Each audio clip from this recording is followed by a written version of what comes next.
I'd like to call this general committee meeting to order. Any declarations of pecuniary interest or general nature thereof? Seeing none. May I please have a motion to approve the agenda as amended with the additions? Moved by JT, Councillor Tom, Councillor Peary. Any comments or questions on the agenda? Okay, seeing none. All in favor? Okay, that carries. We move on to determination of items requiring a separate discussion. May I start with you, Councillor Peary? Thank you, Madam Chair. Item number 9, please. Thank you. Councillor Kim? Could you come back to me, please? Sure. Councillor Tom? Mayor Daw? 4 and 6. Thank you. Councillor Abel? Number 3. Thank you. Councillor Thompson? Number 7 and number 13, please. Thank you. Councillor Maracas? I might as well pull 14 since it needs direction. Thank you. And we go back to Councillor Kim. Item 5, please. Great, thank you very much. I'm just going to read out the items. We're going to, if I don't mind adding item number 2, I believe we need to. Thank you. So item 2, 3, 4, 5, 6, 7, 9, 13, and 14. Yes. My apologies, I should have put that. Jeff. Thank you very much. May I have, sorry. May I have a motion to adopt items not requiring separate discussion? Councillor Thompson. Councillor Tom, I'm not going to clarify them. All in favor? Good, motion carries. Thank you. I don't believe we have any delegations this evening. So we do have the gentleman. Perfect. Thank you so much. We have no delegations. We do have a presentation. Before we move on to items considering the separate discussion, do we have any presentation from the advisory chairs at the moment? Seeing none, let's move on to consideration of items requiring a separate discussion. At the moment, I do believe there's a gentleman in the audience looking for an update on item number 6. May I have a motion to move that forward? Councillor Maracas, Councillor Thompson, all in favor? Motion carries. Okay, let's move on to item number 6. Move forward by Mayor Daw. You may I have a seconder for that motion. I'll move as is. Councillor Maracas. Okay, Mayor Daw. I'm just happy that we seem to have cleared up the issues on this particular property, which went on for quite a while. Last term it started, so I'm just pleased to see it. Great. Thank you, Mayor Daw. Councillor Maracas. Thank you, Madam Chair. I was just going to echo, it's been a while. I know I've talked with many of the residents in that area, and I think everyone's happy to finally get this done with. And I just wanted to also say thanks to Mr. Simonoskis and Mr. Downey. I'm not sure whose department actually went out there and took care of the park and cleaned it up. And yes, great job, and thank the staff for the work that they did. Thank you so much. Any other speakers to the item? No, thank you again. Yes, to staff. This has been an ongoing issue, and I'm really pleased that the residents can finally have a resolution. So thank you so much. May I have a motion? All in favor? Opposed? Motion carries. Thank you. Back to the items on our agenda. We have item number 1, which is a presentation by our town clerk, Lisa Lyons. May I have a motion to move forward with the presentation? Councillor Maracas, Councillor Kim, all in favor? Thank you.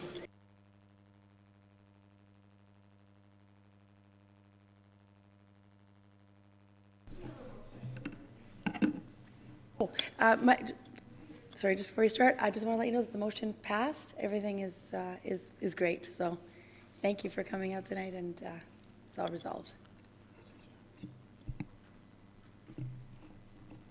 Okay, go ahead. Thank you. Good evening, Madam Chair and members of Council. The agenda of this evening includes the current procedure bylaw, the proposed procedure bylaw, and a comparison chart to assist in demonstrating the changes between the two. While the existing procedure bylaw does appear to be substantially rewritten, the format and conduct of meetings remains largely unchanged. The purpose of the presentation this evening is to review the more substantial amendments proposed and then receive Council's feedback. When determining objectives for the draft procedure bylaw, we focused on the following: enhancing the language clarity and consistency, more specifically use of plain language, incorporate unwritten practices, incorporate opportunities for meeting efficiencies, reflect evolving meeting management technology, and to integrate requirements of the Municipal Act and other statutes as required. In order to realize these objectives, the following guiding principles were applied to content. Aurora Town Council is the decision-making body of the corporation. Council's committees make recommendations to Council and are not the final decision-making bodies unless that authority has been explicitly delegated to Council or by Council.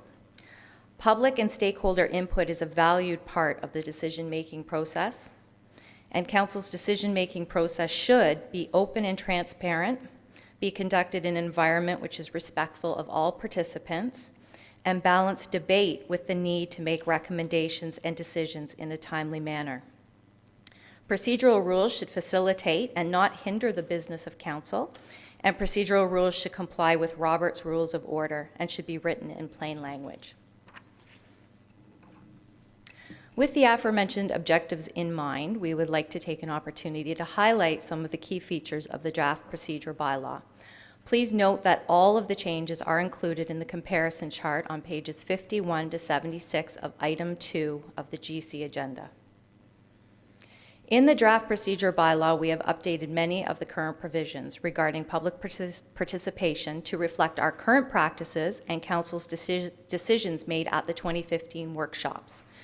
Some of these include rearranging the order of the agenda to consider presentations and delegations before considering items, changes to the guidelines for presentations and delegations that reflect current and best practices, and starting open forum at 6:45 p.m. prior to GC General Committee meetings. We have also added new provisions, including a section on public input and notice, which outlines the ways in which the public may provide input to Council and apply for further notice regarding a specific item or topic. Guidelines for petitions, which we currently receive, but for which we have no documented process, and guidelines for requests for financial assistance.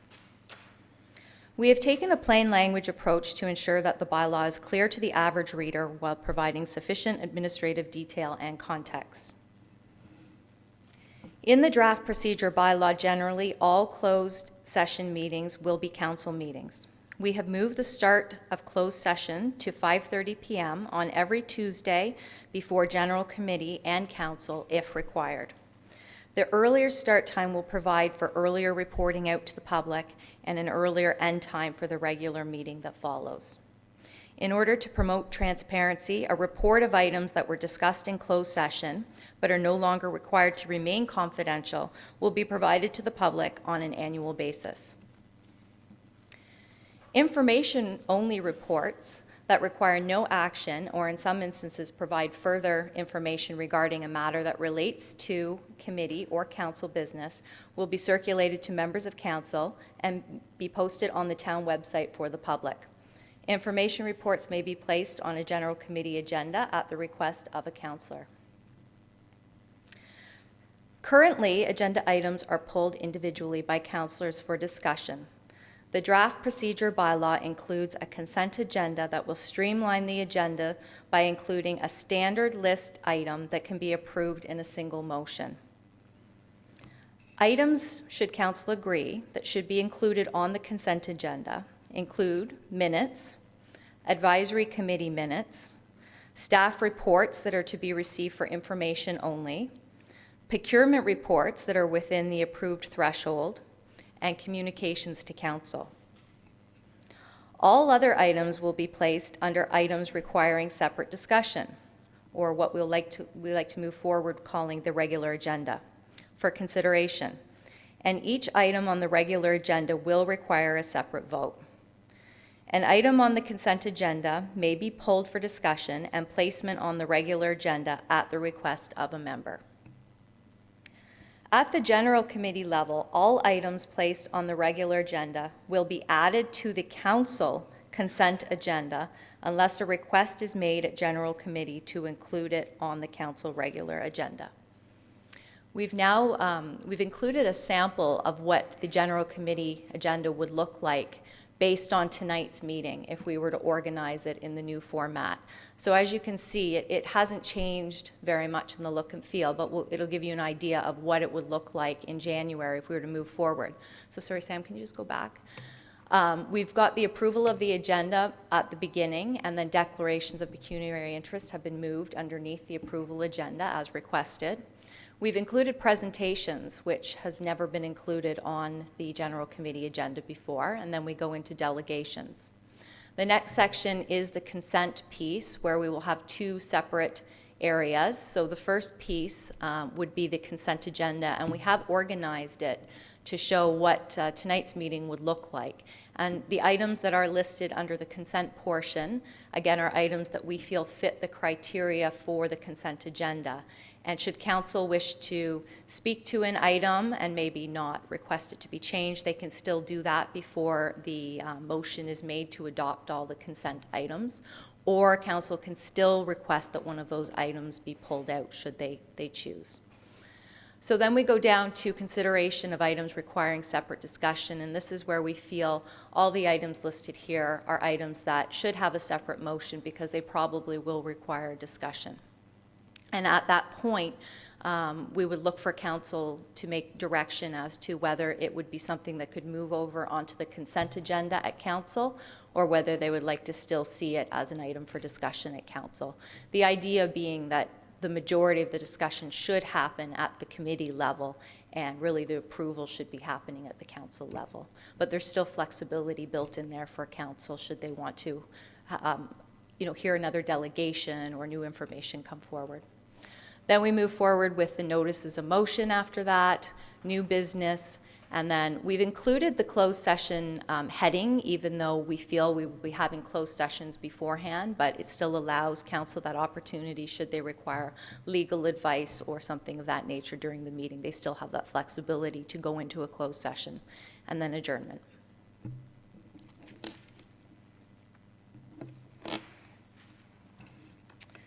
Electronic recorded voting provisions have been added to reflect the electronic meeting management system that will be implemented along with the council chamber upgrades in the new year. All votes at council will be recorded votes and will be documented in the minutes and on the website after every meeting. So next steps, pending council's approval of the draft procedure bylaw at the November 22nd council meeting, the bylaw will take effect January 1st, 2017. We will schedule training for members of council on the new bylaw along with the electronic meeting management system and the council chamber AV upgrades. The new bylaw and technology will be operational, hopefully, at the January 24th, 2017 General Committee meeting. I would like to end the presentation now and open the floor for questions, but I'd also like to take an opportunity to thank Samantha Yu, who's been our acting deputy clerk and has put a substantial amount of work into the research and pulling this all together and supporting our department. So I just wanted to thank her before we move forward. Thank you so much, Ms. Lyons. It was a great presentation. I may have a motion to receive the presentation. Councillor Thompson, Councillor Maracus. Any questions, comments? Councillor Thompson, Councillor Maracus. Thank you, Lisa, for the presentation. It almost makes it exciting. It's so good. But just a question with regards to items that are placed on the consent agenda to move to the regular agenda. For example, the example you showed on the screen was the water meter replacement program would be part of the consent agenda. Tonight I've pulled that item. So would that, I guess, would that occur when we're doing the approval of the agenda? Like, how would it work for one of us to be able to identify a particular item that we want to move from the consent to the regular? So when we start at the consent agenda piece, council will be given an opportunity to still pull an item. And this is where we quite frequently have items pulled, and maybe it's just for a comment, such as item 6 tonight, that we want to, make a comment to congratulate something for moving forward. In that case, we wouldn't then have to pull the item and vote on it separately. Council would still have the opportunity to comment on it. If it is something that you want to have discussion, or you possibly want to amend the recommendations, then you would just recommend at that point that it be pulled out, and we would include it under the regular agenda portion. Thank you. Councillor Marcus. Thank you, Madam Chair. Thanks, Lisa. It's a great job. I think it's a lot of good changes that have been put in place. But actually, my question is kind of opposite of what Councillor Thompson's was. So the items that require separate discussion and that have been placed on there, and looking at what was presented and how it would look for like tonight's agenda, number 11 was on there, and yet no one did pull that. So would we still vote on it, or would it actually go back into the consent if no one wants to No, actually we would deal just with it? we would have a separate vote on it. We would just have a separate vote on Yep. it. So if it's there, and we just vote on it. Okay, that's great. Thank you for all the hard work. Thank you. Mayor Dahl? Thank you, and I echo Councillor Thompson's comment that it's almost exciting, which obviously says we need to get a life. My only comment with respect to the due date is hope is not a strategy. So we're looking for a finish line that's solid. Perfect. Thank you. Thank you, Mayor Dahl. Councillor Tom, sorry. Thank you, Madam Chair. My question was the same as Tom's was, so if you vote on and potentially discuss every item on the regular agenda. Okay. Thank you, Councillor Tom. Any other questions or comments?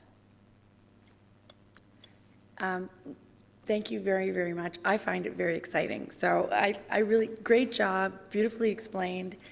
When it's clear for me after doing this a few times, this is really good. So thank you very much. Great job done by both. Thank you. All in favor to receive the presentation? Perfect. Motion carries. Thank you very much. On to item number 2, which was pulled by Councillor Marcus. Councillor Marcus? I'll move as is. Thank you. May I have a seconder for that? Councillor Peary? Councillor Marcus? Really don't have much to add. I just echo again my statements earlier. Thank you for all the hard work, staff, for making the necessary changes that I think that all of us believe will make it for a more efficient council meetings. So thank you again for all the hard work. Thank you. Councillor Peary? Thank you, Madam Chair. I have 2 quick amendments to make. I could combine them, but I think just for expediency, we'll separate them. The first, I think starting closed session prior to the meeting makes a lot of sense. I'm not sure about 5:30. I think it's a little tight for me to make. I'm not sure about other members of council. I would only ask, because we're making this change midterm, as opposed to 5:30, we start at 6, and that's my first amendment. Thank you. Councillor Marcus, second. Perfect. Thank you. Any comments or questions on that? I don't have one? anything else to add to that, no. Thank you. Councillor Thompson? Thank you. Perhaps the clerk can comment on this, but I guess the concern then is that we've also made that change to start open forum at 6:45. So that only theoretically gives us 40 minutes to deal whatever the issue is in closed session. And is that sufficient time? Maybe 9 times out of 10 it is. So perhaps the clerk could just speak to, I guess the expectation is that all of council's out for open forum? Madam Clerk? Through you, Madam Chair. Yes, that was why we moved it to 5:30 with the expectation that open forum would be starting earlier, and we wanted to give council enough time to rise out of closed session and do the report out and still be here. We could try moving it to maybe 5:45 as a start time and see if that is a happy medium. And again, I have spoken to numerous councils. Once this is passed, we can still make amendments. So as we start putting some of these things into practice, if we find they're not working and we want to amend it, it's not a big task for council to amend their own procedure bylaw. So my only comment is I'm okay with supporting it. I certainly think that we need to, take into consideration everybody's availability, since this is a change midstream, we have the opportunity to go back into closed session at the end of the evening. And so, you know, I like the idea that it's a work in progress, and you know, I think if we think it's going to be a short time, perhaps there is that flexibility to afford members of council more time to make the meeting. Thank you. I believe I have Councillor Kim, Councillor Perry, and then Mayor Daw. So Councillor Kim. We're still speaking to the First Amendment, right? 6 p.m. Which is 6 p.m. right now. Okay. Councillor Kim?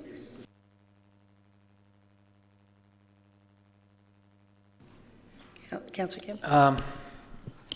Actually, I was speaking to the main report, but I will comment on this in that I'm for an earlier start.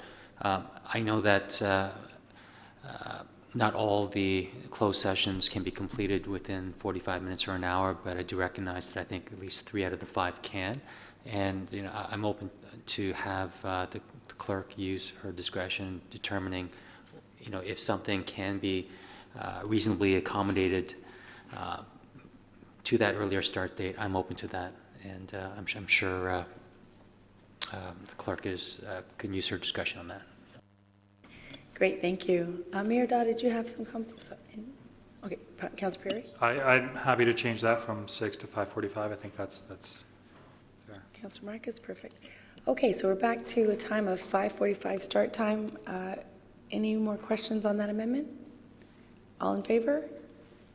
Opposed? Motion carries. Second, Councillor Perry? Thank you, Madam Chair.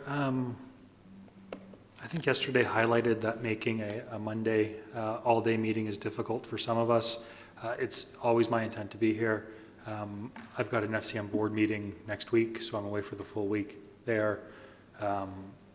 So to have to take, you know, multiple days off, multiple weeks in a row, it's just not always feasible. So I would move that our budget sessions, both of them, take place on a Saturday. Thank you. May I have a seconder for that? Councillor Tom? Any comments or questions? Councillor Thompson? I understand the concern.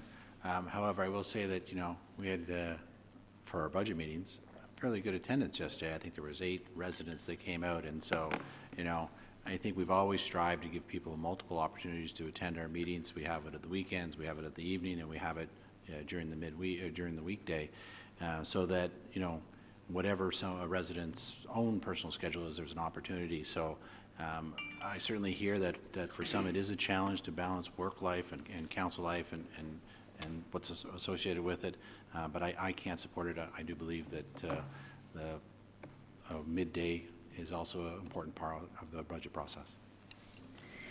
Thank you. Any other comments? Councillor Tom? And Mayor Daw.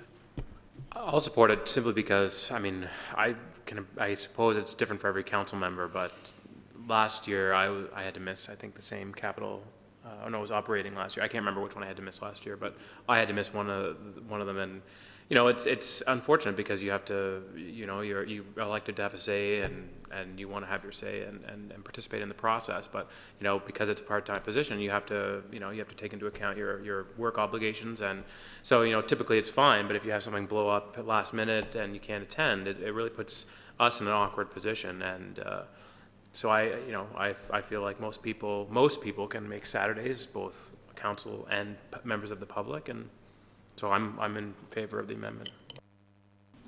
Thank you. Mayor Daw?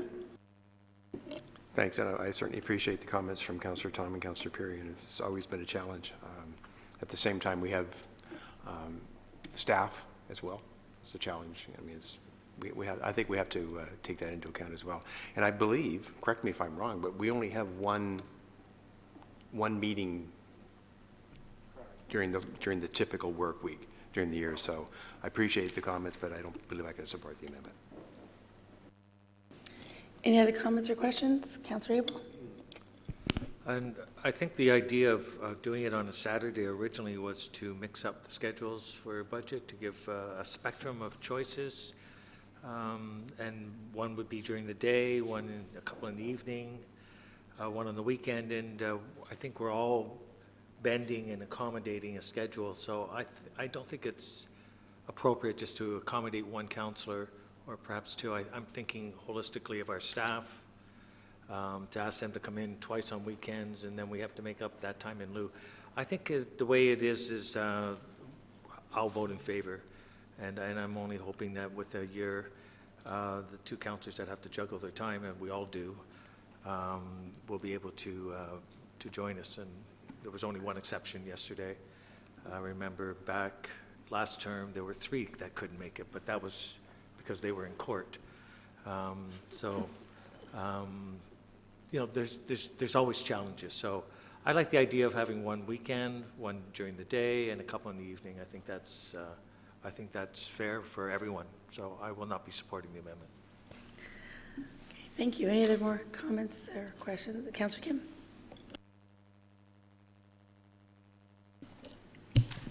Thank you, Madam Chair.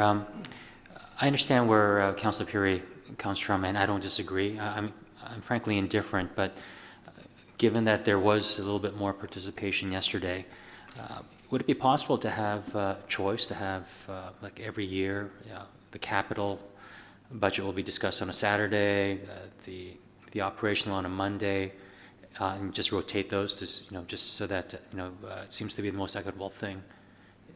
Because I frankly don't mind either way, but to have at least on a rotational basis Saturday and a Monday, that would seem to work out. Sure.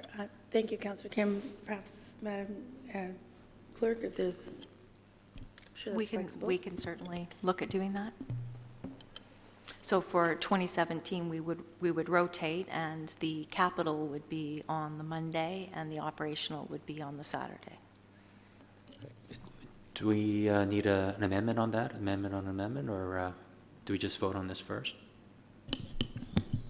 It's contradictory to... Well, yeah, there's a motion on the floor to have them both on Saturdays, so you should probably consider that first. Thank you, Madam Clerk. Councillor Marcus? Thank you, Madam Chair. For me, I don't think it really makes a difference for myself. I have a very flexible schedule, so I'm available, whether it's during the day or the weekend. But I feel for for those councillors that that it's a struggle to get out on during the week, and I know sometimes that can be challenging. And while we did have a full house, or not a full house, but we did have I guess you could call it a full house for what we usually get, but I think that even a Saturday is, personally, I would think that would be more likable for residents to come out because they're not working as well. So, I would have no problem supporting the amendment. To me, I think it's important that all 9 of us are sitting here when we're discussing the budget. I think to me, that's the most important thing. And I think even if we're missing just one person, that doesn't give them an opportunity to speak on behalf of the residents that they represent. And so I think it's important that all of us are sitting here. And if that means that we need to do it on a Saturday, so to make sure that all of us are here, well, then I'm in favor of that. Thank you, Councillor Marcus. Any other comments on the motion on the table? Okay, seeing none, all in favor? Opposed? Can we do that again? All in favor? Opposed? I'm in favor. Yes. We're 4. So it failed. Oh.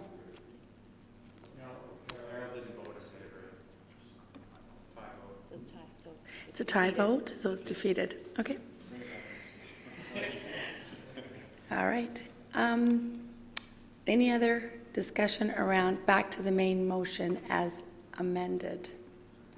Mayor Daw and Councillor Kim. Thank you, and I do echo the comments, the appreciation from staff, Lisa and Samantha, and I know a lot of other people were involved too. I think one of the things that made it much easier for me to get through was the annotation and what's changed. So I know there's a lot of work in doing this, but that really made it easy from my perspective to get through this, so I really do appreciate that. Thank you. Thank you, Mayor Daw. Councillor Kim? Thank you, Madam Chair. A few months ago, I remember Mr. Ciano and I had a conversation, and I brought this up the last time Madam Clerk brought this up, that it would be inappropriate for, I didn't see this on the presentation section, for the public to come and vie for public funds for in terms of a donation. I didn't, was that in here? And I'm wondering whether, if it's not, if we can add that. Sure, thank you, Councillor Kim. Madam Clerk?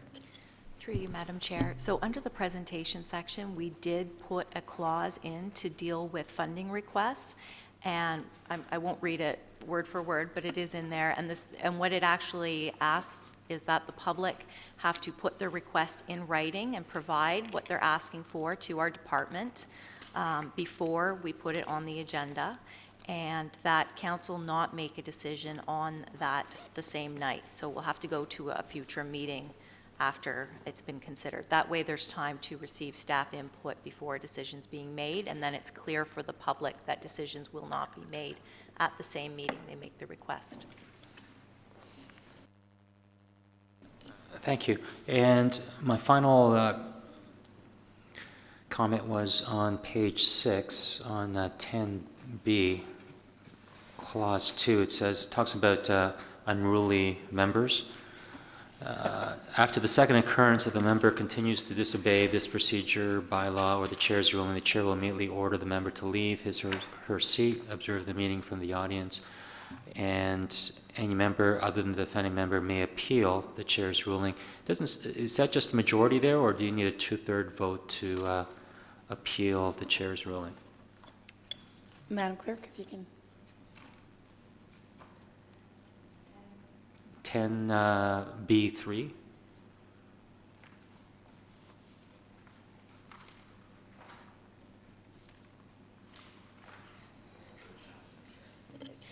Yeah, it would just be a majority. It Just wouldn't be majority. 2/3. Oh, okay. Yeah. Okay, great. Thank you. Thank you. Councillor Tom? Thank you, Madam Chair. And my question is, I think we made some changes to this already, but we talked about the minutes from advisory committees and how when the minutes come up, sometimes there's recommendations inside the minutes that you have to kind of dig for.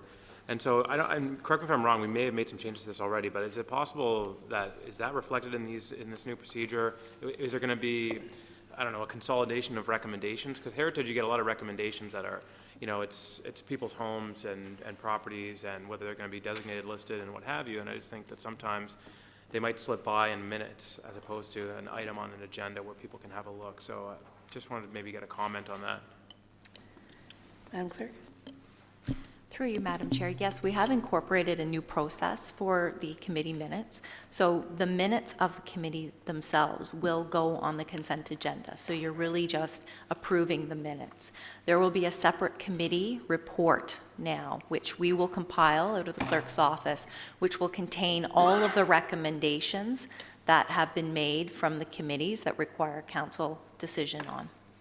So it'll be similar to a GC report where you used to see and you'd be able to pull the items at council. It'll be similar. It'll be included under a section on the agenda that you can actually speak to it.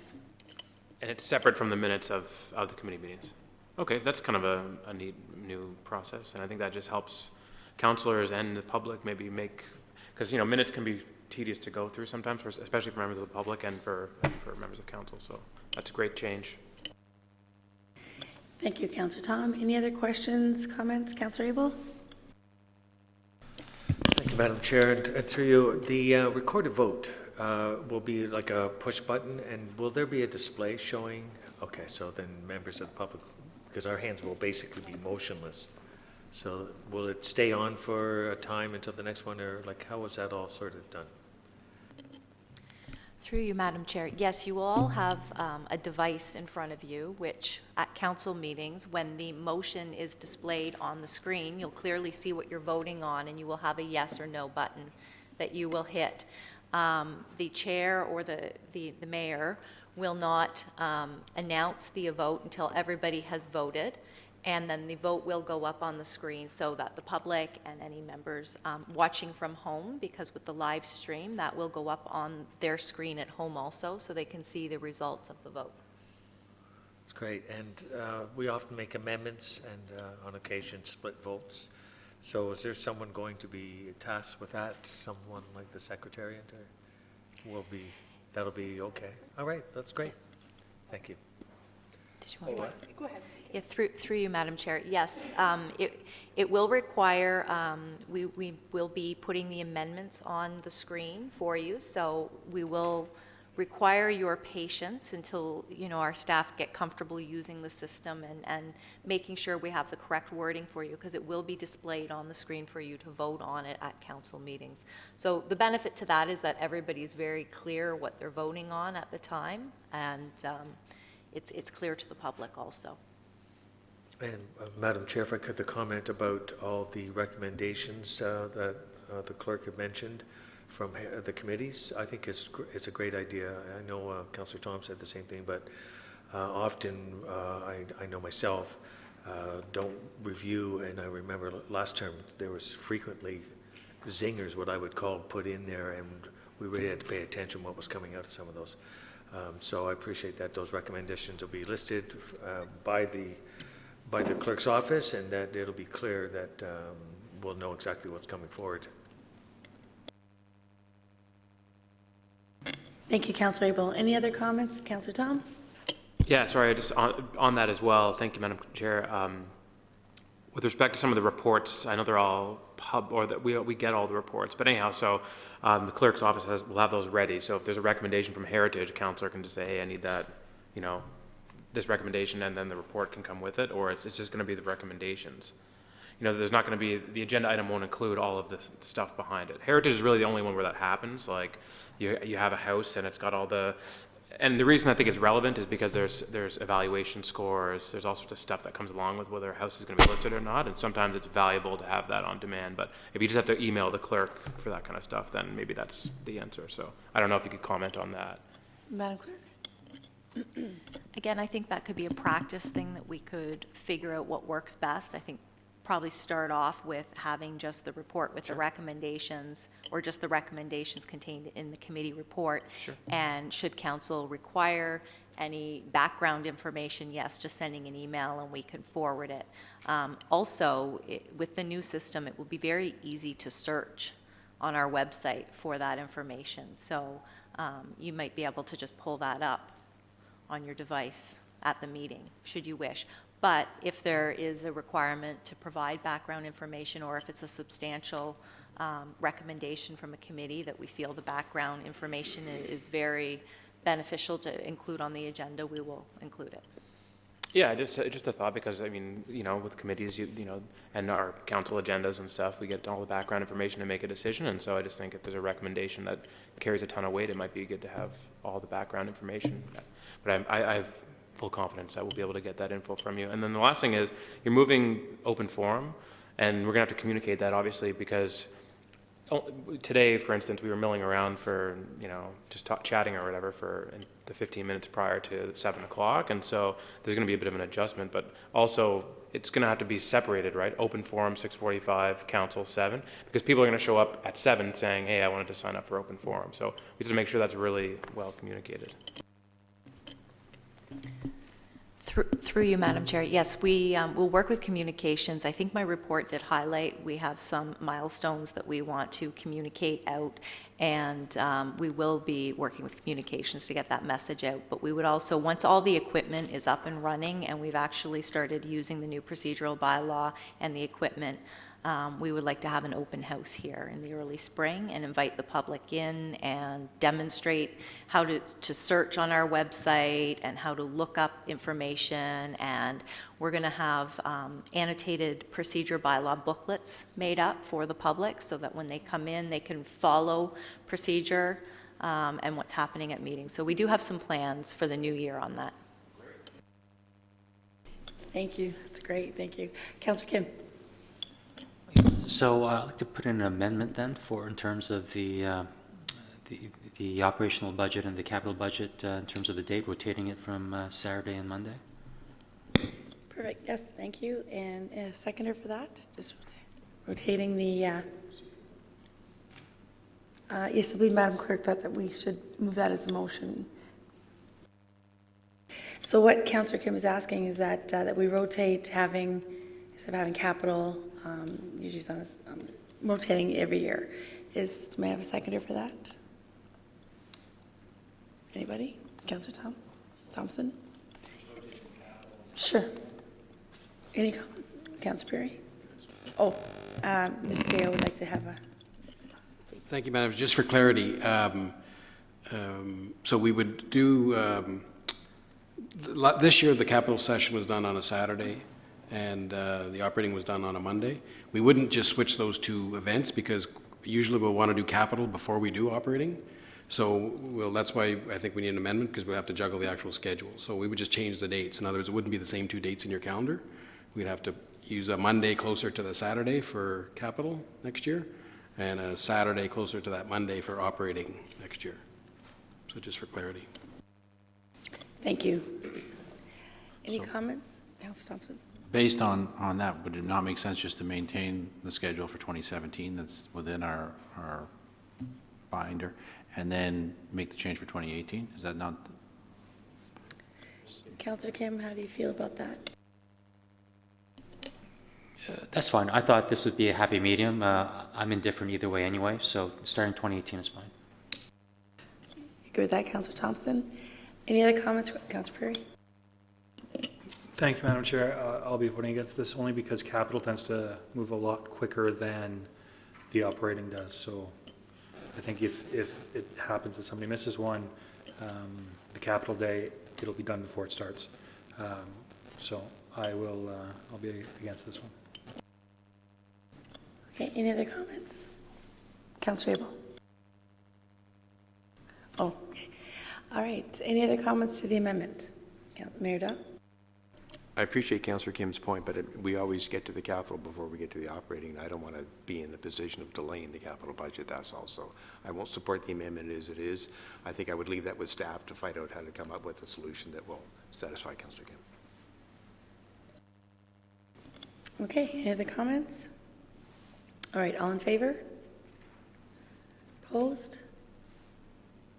Motion fails. Back to the original motion as amended. Councillor Abel?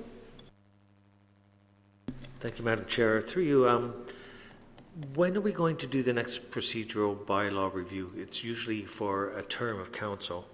I'm wondering, I know the first year is often busy for council because there's 2 budgets to put in, but doesn't mean the clerk's not busy.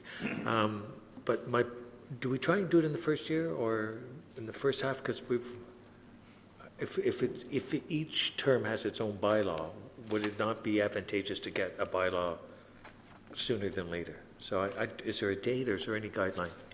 Sure. Thank you, Councillor Abel. Madam Clerk, do you have any comments for that? It's in your chart, I didn't read it. Through you, Madam Chair. Just give me one moment here. Samantha knows where it is. What section?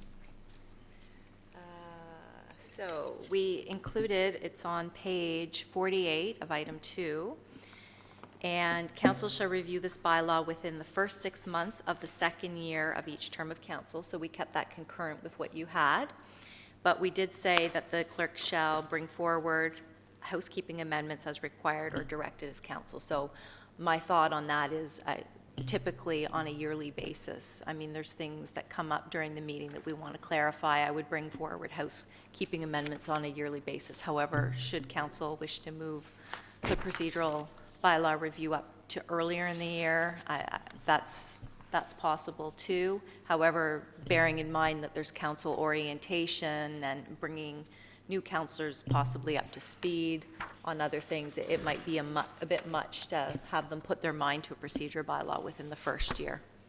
Thank you, Madam Clerk. I appreciate that.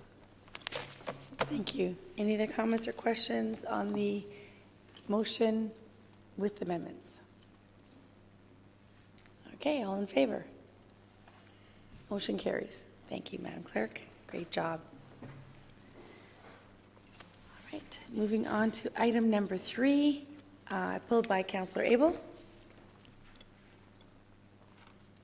I'll move it as is, Madam Clerk. Okay, may I have a second? Councillor Perry. Councillor Abel?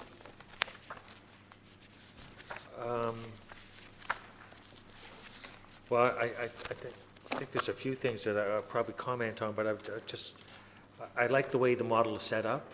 I think it's going to be a progressive move for us. I said yesterday in budget that there's a gap, and it's being addressed. I like the idea of interviewing the committee members.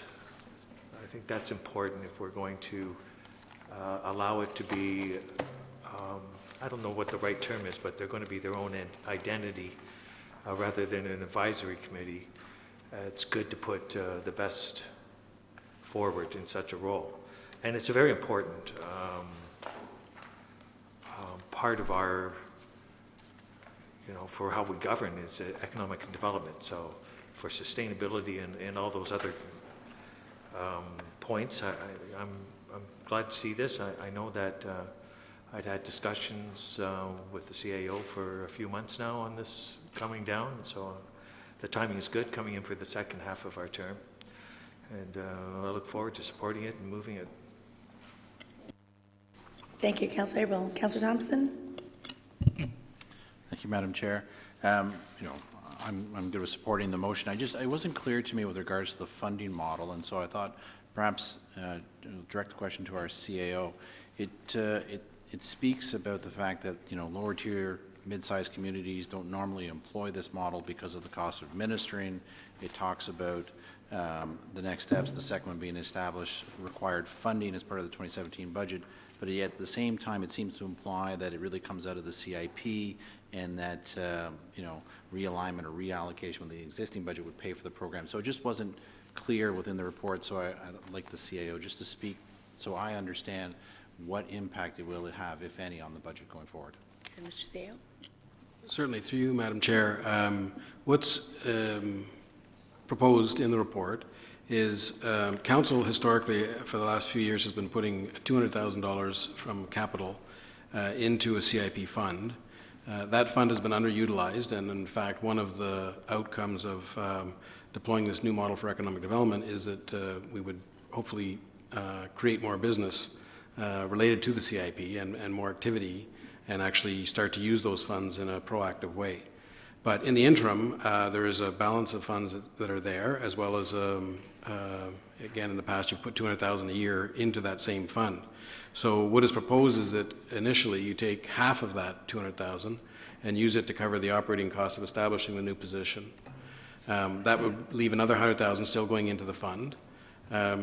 Ultimately, if the model is successful and if we start to see a lot more activity with the CIP, it is conceivable that in a future budget somewhere down the road, staff would come back and suggest putting an extra $100,000 into the CIP, but that should only be at a point when there's a track record of projects that that council likes and is willing to make that investment. So until that time, there's no additional requirement for staff to set aside operating funding. Thank you. Any other comments? Okay, seeing none, all in favor? Motion carries. Thank you. Item number 4 is pulled by Mayor Daw. I'll move as is. You have a second, Councillor Perry. Mayor Daw? Just like to hear some other comments first, if possible. Any other comments? Okay, all yours. Then I will. Madam Chair, I suspect the rest of council as well has had a number of emails expressing less than satisfaction with the process. So I'm curious as to what the thoughts of council in terms of proceeding forward with this. If I haven't heard one good thing about it, so whether it's email or people I've talked to, so I'm not sure I can support this. Thank you, Mr. Mayor. Yeah, I agree with you there. I haven't heard one positive thought, and I think something needs to happen. I'm just not sure if this is the thing. Anyone else would like to add? Councillor Abel? Councillor Kim? Thank you. We've talked about the Traffic Advisory Committee, and this is a way to get some feedback when you are about to propose some things. I don't think we've agreed or you can find agreement when it comes to driving habits. People like to speed through school zones, others don't. And so when you put in measures to slow down drivers in school zones, you're going to find people that are going to complain about it. We do have an issue there. I know that we're going to get a right-hand turn. I know that this has been on the books back and forth from the region, I think in one of our reports when we first got it since 1986. I think one of the main keys is to look at a master sort of plan study that would include traffic in the downtown core, the revitalization, all those sort of ideas. But I think it starts with a dedicated bypass. And I think Councillor Maracas talked to that.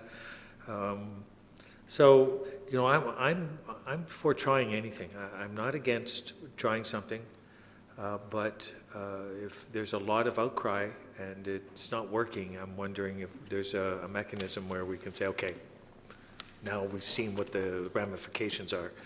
That you know, we might cut that trial period short, but you know, I mean, I do believe in consulting and engaging the public before we sit down.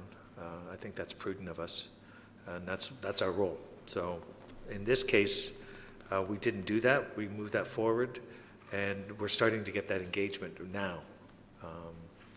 But I was committed in trying it originally, and I still am, to see what happens, because often when people complain, it's they're not correct in what the outcome actually happens. So that's my experience so far. Thank you, Councillor Abel. Councillor Maracas. Oh, I'm sorry, Councillor Kim. My apologies. Thank you, Madam Chair. I'm not totally convinced that this will work either, but we've done nothing for many years, and we've had complaints about the intersection, and this is not costing the town anything. And like, you know, there's no cost, so other than data collection, which is minimal. And you know, if we're going to put some residents to some level of inconvenience in morning and evening rush hour, I just want to make sure that we're collecting the right data, and that we'll get the right information after the time periods to make the right assessment. Things like, you know, on the highways, it'll show that, you know, to get from Highway 404 from Elgin Mills to the 401, it'll take 15 minutes. I like to know from Orchard Heights and Yonge to Kennedy, how long is that going to take? If it currently takes 5 minutes, and then after this adjustment it takes 2 minutes, then that's an obvious case that it's helping. You know, there's other metrics, but I just want to make sure that there's good data being collected, the right analytics, and that we can assess properly. And you know, 3 months, you know, I agree that that might be a little bit too long, but you know, if that's already been set, then it's been set. But you know, if we can get it shorter, I'd be open to that as well. But I think trying something is better than doing nothing and getting more complaints about Yonge and Wellington. Thank you, Councillor Kim. Mr. Simonauskas, would you mind commenting on what the sort of communication plan is going to be in terms of if there are major problems, and are we going to be, is it us or is it, you know, the region that's going to be collecting the data on how successful or not it is, including like feedback from residents? Certainly through you, Madam Chair. So the pilot project would start April 1st, 2017, which would give us several months opportunity to notify the community as to when the pilot would be initiated. I do know we talked about putting some signage on the streets as well as communications through our electronic media channels. The region will be the one collecting the data. They will not necessarily be the ones responding to the community. The community should come through the local staff and local council. However, if there is a need for any engagement of the region, I'm sure they'd be more than happy to facilitate, whether it's a separate workshop or some other discussion with the community. And there will be a report to council following the pilot period, 3-month pilot period, to report on the data that was collected and any other feedback that may have been received through that process.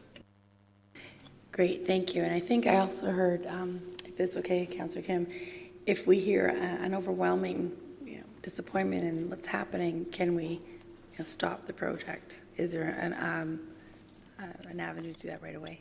Certainly through Madam Chair, the program is really just configuring the traffic lights.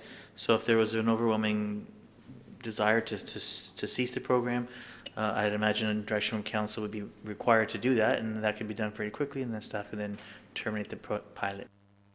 Great, thank you. And any other questions, Councillor Kim? No? Mayor Dahl and Councillor Tom. My apologies, Councillor Tom. Thank you, Madam Chair. And like what other people have said around the table, we've definitely been, trying to get this moving forward for quite a while. I'm sure Councillor Maracas is going to comment on that when he gets his shot. But and now we have our opportunity. So I'm in favor of moving forward and trying something because we are going to collect some data and we are going to see if this will alleviate the traffic or not. I do have a question though, and I just was thinking we're going to be collecting data for the 3 months of the pilot project. That's correct? I see nodding, so that's fine. My question would be, one of the main concerns with residents is the infiltration on neighboring streets. And my question would be, is it possible for us to collect data before the pilot project on current levels of infiltration so that we have something to compare it to once the pilot project is begun?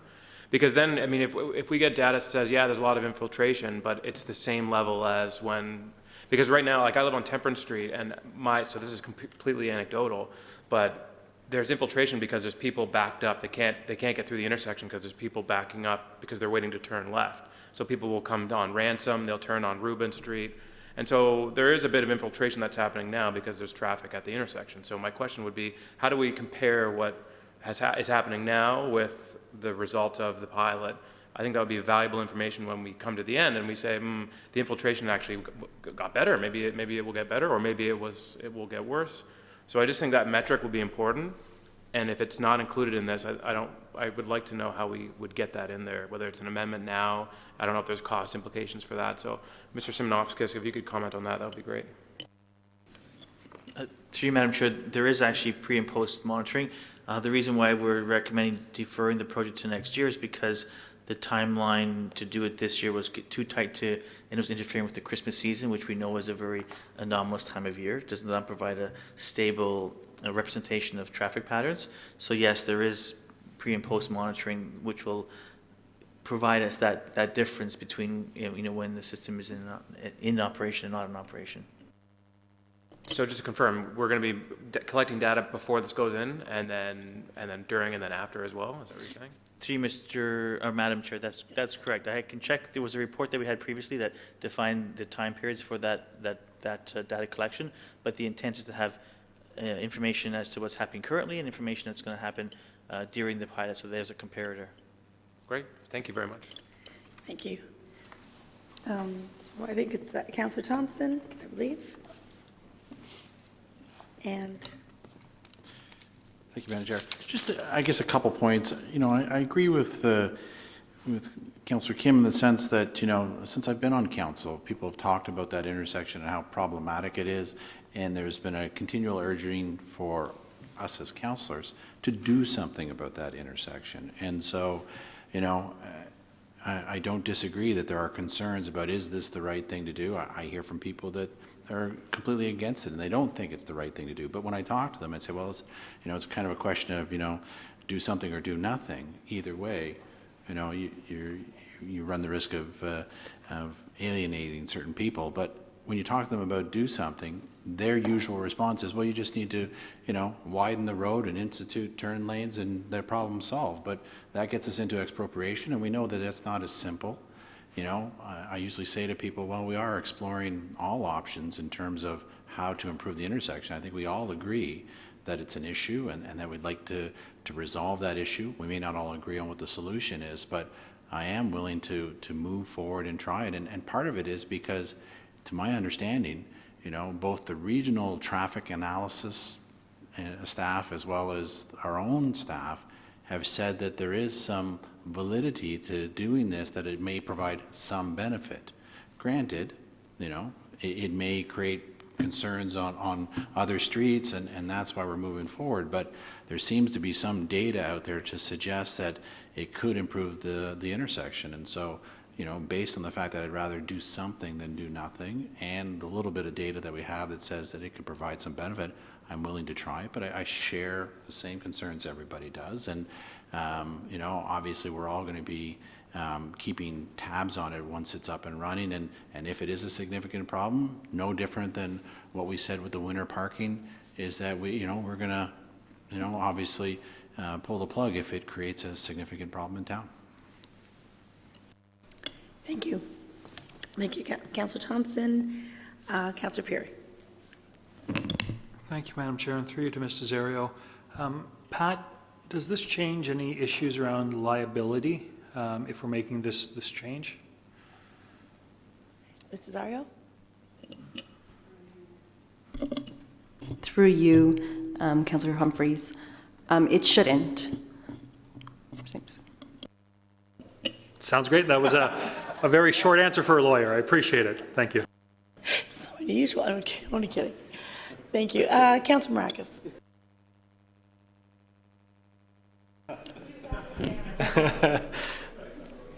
Thank you, Madam Chair.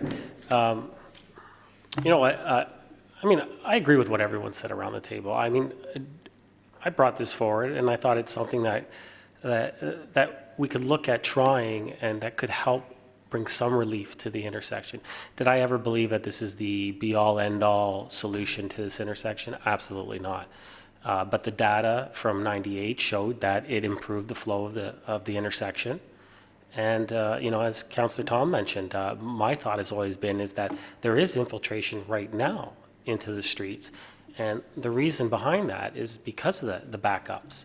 And so, I think it is important that we get that data ahead of time and compare it to what will happen if we institute this pilot, and see that, maybe not so many cars will turn into the street because they'll figure, it's a better flow, and I'm going to keep going straight now instead of turning in and trying to get around the intersection.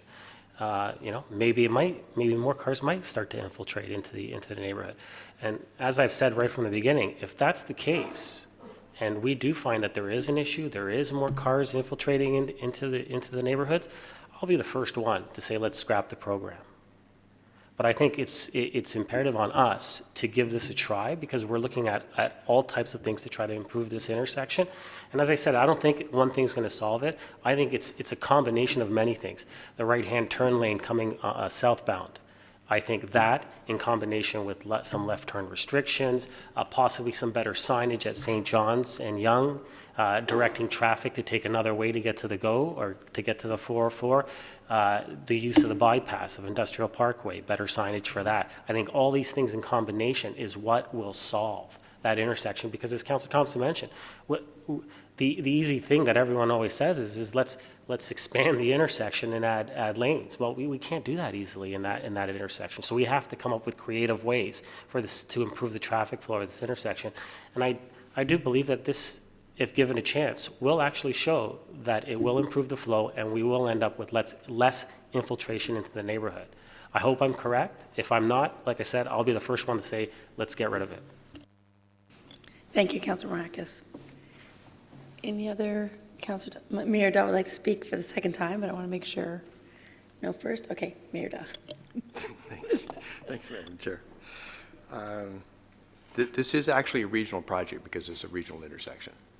And so the bylaw, which was passed by the region, gives them the authorization to cancel the project at their decision if they feel the project's not working properly.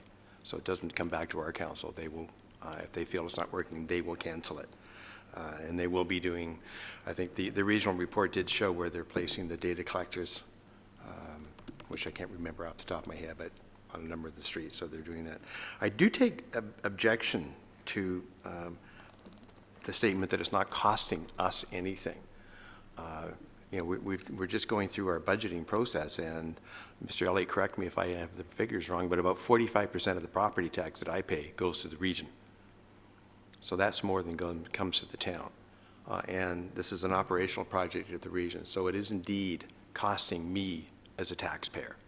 So we really have to be careful as to how we phrase what our costs are. So I do take exception to that because there is a cost. It's a given. Nothing happens for free, plus probably 6% administration. All right, any other, oh, Councilor Marcus. Yeah, thank you, Madam Chair. I guess, is it normal practice? It states as far as the financial implications that we'll be sharing the costs.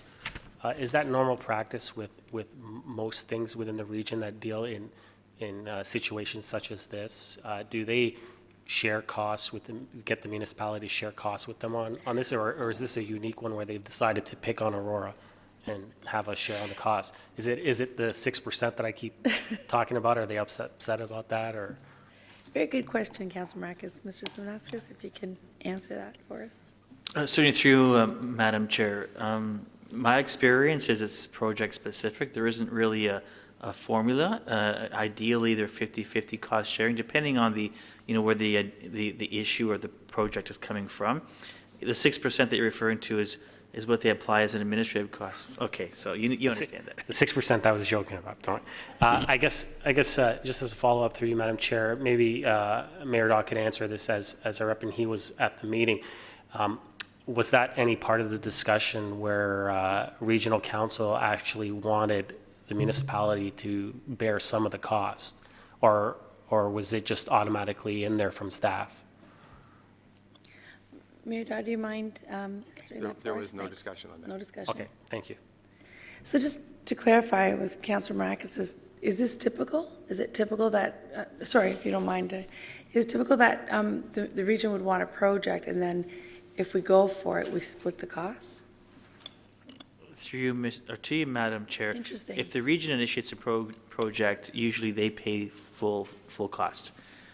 In this case, we requested this project, and there's a cost both on our side and on their side, so they are willing to pay their share of the costs, but not cover our costs. Okay, well, at least it's 50%, not ours, so that's fine. Councilor Marcus? Sure. So I was just going to finish up and say, as far as where the data and the Bluetooth sensors are going to go, I know, Mayor, you mentioned that they're going to have quite a few of them. I do believe that they're going as far north as St. John's, and they're going to be I think they're going to be at Mark Street, Aurora Heights, all along all the neighboring streets. So that's why I say I believe that the data that they're going to collect is going to be very beneficial for us. Not just for this, but I think going forward for many other things, we're going to be able to know how many cars are going into certain streets.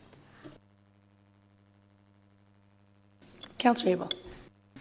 Thank you. Now that we're talking about the region and the money, the mayor made the comment that it's costing us money because we contribute, but money to the region is contributed by all 9 municipalities, so they're all paying a little bit of that for what we're doing here, as we pay for projects that go on throughout the region. And if it's a pilot project, and it would be useful for the region to gather that data, because they may be able to find value in implicating traffic measures throughout the region. And that's what's ideal about a pilot project, and that's why I still am in favor of going ahead with this. We have a pilot project that we recommended for transit shuttle, and we're trying to move that forward because it could be applied, as Metrolink says, this is the way of the future, the last mile. And so we're trying to get ourselves positioned. I believe that for what we pay in Aurora, and I'll use the transit as an example, we don't get our full funding dollar. That perhaps where the LRT in the south and the big projects in Newmarket, they get far more contributions than we do for us. And we are not getting our value per person. That's my opinion. I wouldn't say that would be the case with York Regional Police. I think we get that is spread around everywhere in full value there. So, put in context, the implications cost-wise, I think, are going to be valuable, not just for us, but everywhere else. And so I'm still in support of moving ahead with this pilot project. We have safeguards, and we have had a good discussion about it. We've considered everything from feedback. We did do public engagement. And I think there's value in going forward with this, because I think some of the comments that it may increase traffic flow and not have the infiltration that the people that are living there are imagining may be. And we're going to find out. And so, yeah, those are my comments. Thank you. Thank you, Councillor Abel. Any other questions? It's a good conversation. I have one. I don't typically like to ask many questions when chairing, but I've often thought of the signage for the bypass from the south end of town coming in and the other way, and there really isn't, there's a little sign. You know. I'm wondering, do we have enough time to develop some creative signage? I know we're going to do an electronic sign probably, but is there something that we can do that can really help encourage anyone coming in? Am I talking to, you already have an idea? Perfect. Thank you, Madam Chair. I was just going to say, I can answer that for you. I've had conversations with Ms. Simonovskis many times about the signage on the south end and on the north end. On the south end, we're even having discussions of possibly looking at if we can use the CN rail, and where we can kind of maybe get some kind of a plaster on there that like, you know, like a sticky type, you know. I know that it would cost some money, but that would show which way you need to go. Maybe this way for to bypass, this way downtown, welcome to downtown Aurora, that kind of thing. So we've had those discussions and we're looking into it. So hopefully we'll either bring something forward soon, or I don't know. Well, I don't know if it'll be in time for the pilot. So. That's perfect. I had that exact conversation with the CAO. Exactly that. So that's pretty cool. So we're all on the same page. Well, maybe we can do that because Canada's 150th is coming up, so maybe we can put that in as something special. We can add that in there. So no, that's perfect. That's great. I think if we add that in, I think this will be very successful. Anyway, I think that's, any other discussion around this? Oh, Councillor Abel.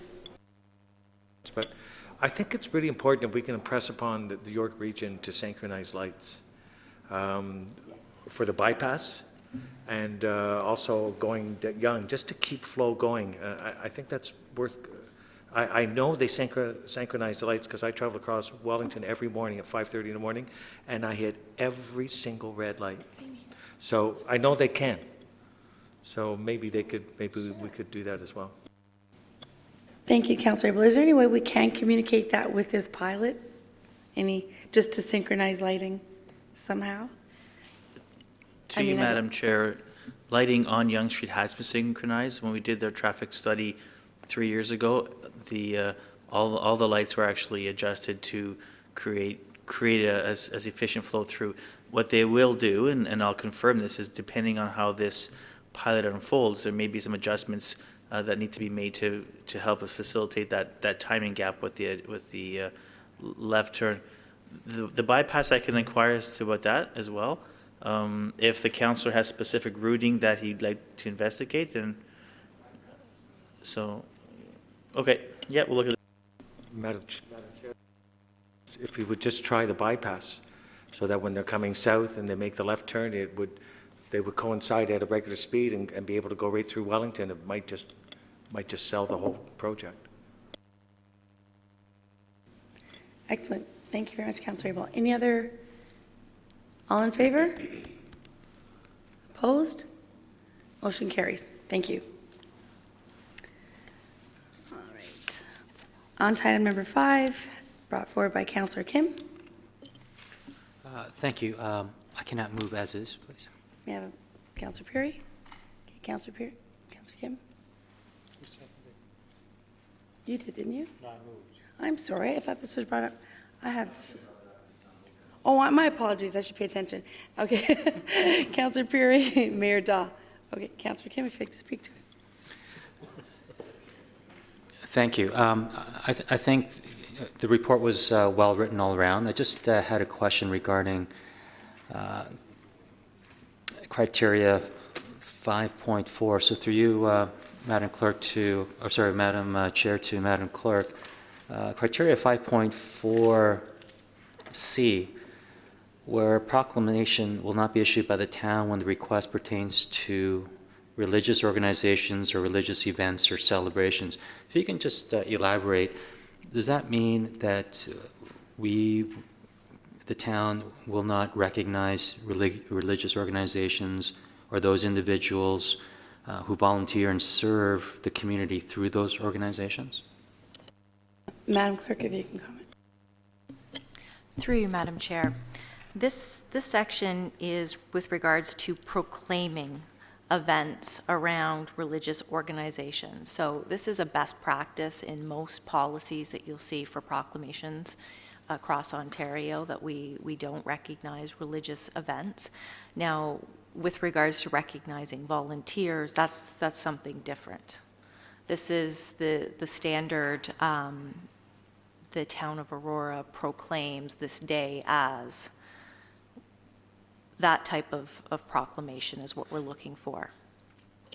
Okay, so this isn't including if the United Church wants us to put out a news release or a communication on their behalf for an event, or if the Salvation Army Church wants us to hail this day as Salvation Army Day is that the type of thing that you're saying that we cannot? Yeah, no, that's correct. Through you, Madam Chair. Those are two very different things. So proclamation versus recognizing a community event or asking the town to assist in getting word out on an event is one thing, but a proclamation is something much more formal. And that this is, again, a best practice. This isn't something we went through and I chose to put in certain things. This is something that we reviewed across Ontario, and generally this is what most municipalities have. And for some obvious reasons, there are some requests that we get sometimes from different groups in the community that you would not want the town proclaiming their events. So. Thanks for clarifying. At least from that perspective, at least we're able to, honor and recognize entities, organizations, and individuals who serve in these faith-based organizations, because these faith-based organizations serve the community and they don't discriminate who they serve. And so I thought that from interpreting that clause, I thought it was discriminating against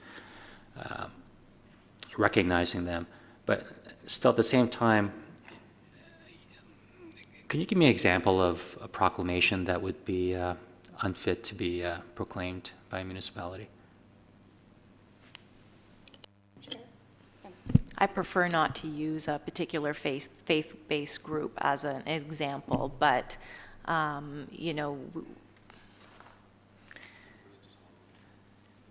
yeah, a religious holiday. Sure. It's not something as a municipality we tend to show favor towards any group, so it's not really appropriate for us. Through you, Madam Chair, but I think quite the opposite. We are showing favoritism because having a non-belief is a faith. You have a faith in a secular idea, and I think the Charter of Rights and Freedom, Section 10 or 15, is it?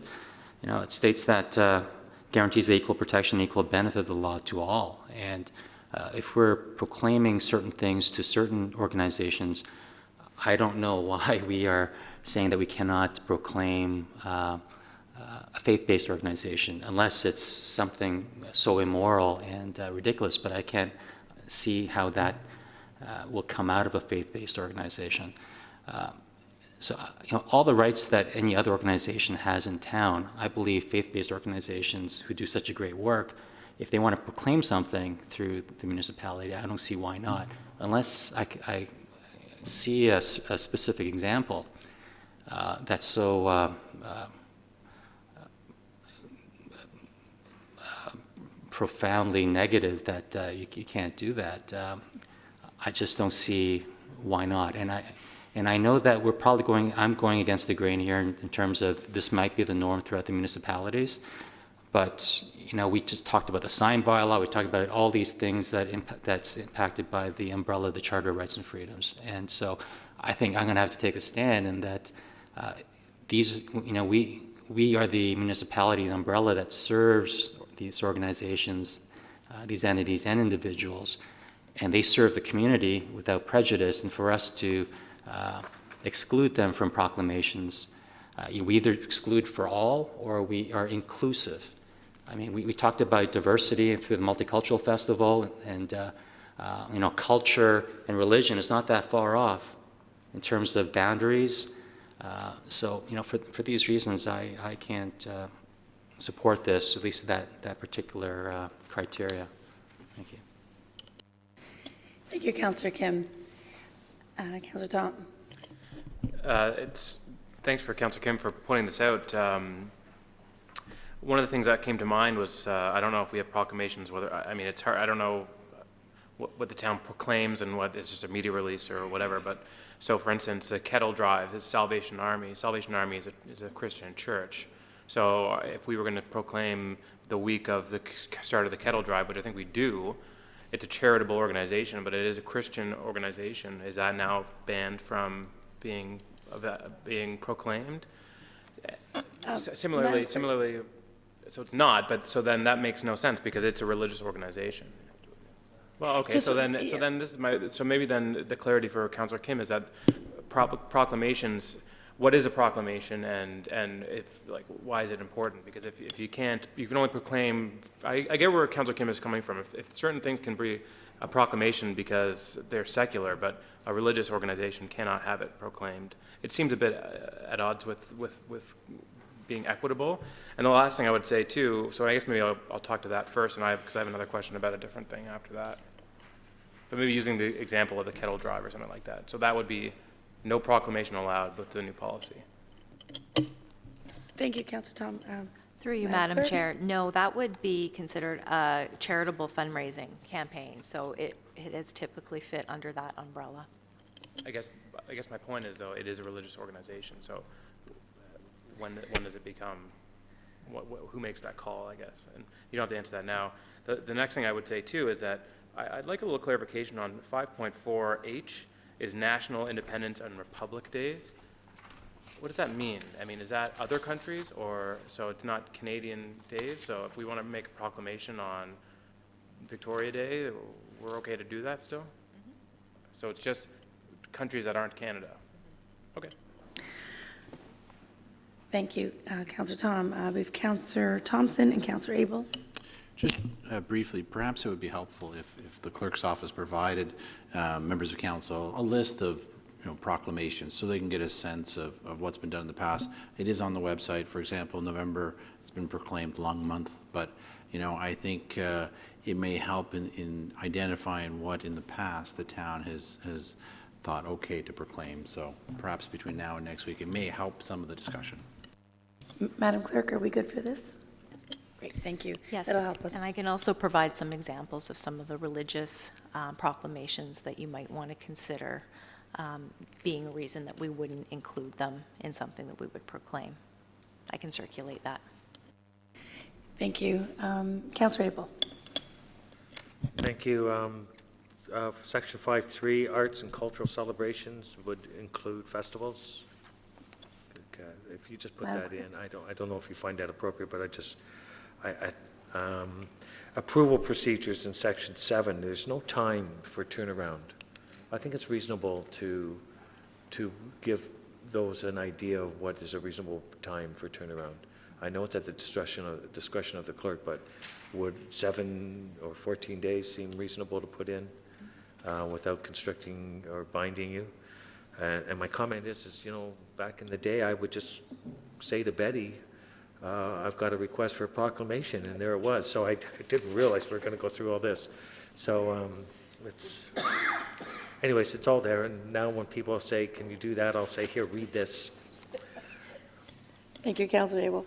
Does that require a motion, Madam Clerk, to put a turnaround time for when the proclamation could be approved?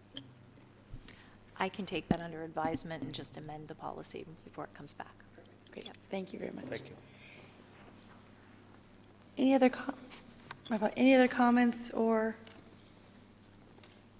Yeah, I think, Madam Clerk, for me, having a list of what we have existing today, examples provides a little more clarity. I think that would really help because it sounds like in the report we get an average of 38 requests for proclamations a month. A year. A year, 38, yes, that's quite a bit, so every month, we might run out of days. Have two proclamations a day. All right, all in favor? Opposed? Motion carries. Item number 6. I'm sorry, we did that one. Item number 7, as Councillor Thompson. I can't move the motion, but I would like to speak to Can it. someone move this motion forward? Mayor Daw, second, Councillor Peary. Councillor Thompson? Thank you, Madam Chair. You know, when I first read the report, I pulled up the previous report that started the program off in 2014 because I sort of remember part of the rationale of us doing this was an expected increase in revenue. And so through you, Madam Chair, to Mr. Simonauskas. Mr. Simonauskas, I'm reading from the report in 2015 where you did a cost-benefit analysis as the justification for this program. And in that, you had mentioned that there was an expected average annual revenue gain of $600,000 over the next 20 years. And that really, once you take out the cost of the meter replacement, there was going to be a net annual revenue gain of $274,000 a year.